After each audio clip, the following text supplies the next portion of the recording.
సావిత్రిబాయి పూలే భారత మహిళా చైతన్యానికి ఆద్యురాలు, చదువుల తల్లి సావిత్రిబాయి పూలే.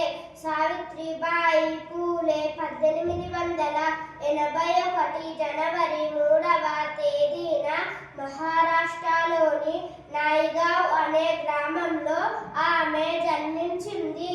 ఆమెకు 9వ ఏట 12 ఏళ్ల జ్యోతిరావు పూలేతో వివాహం జరిగింది. నిరక్షరాస్యులైన సావిత్రిబాయికి భర్త జ్యోతిబాయి పూలే చదువు నేర్పించి మొదటి గురువు అయ్యాడు. 1948లో భర్తతో కలిసి అణగారిన వర్గాల బాలికల కోసం కేవలం పూణేలో 9 మంది బాలికలతో మొదటి పాఠశాలను ప్రారంభించారు.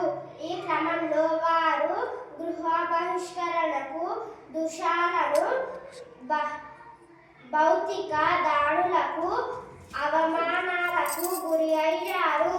బాల్య వివాహాలకు, మూఢ నమ్మకాలకు, సతీసహ గమనానికి వ్యతిరేకంగా పోరాడారు. వితంతువు పునర్వివాహ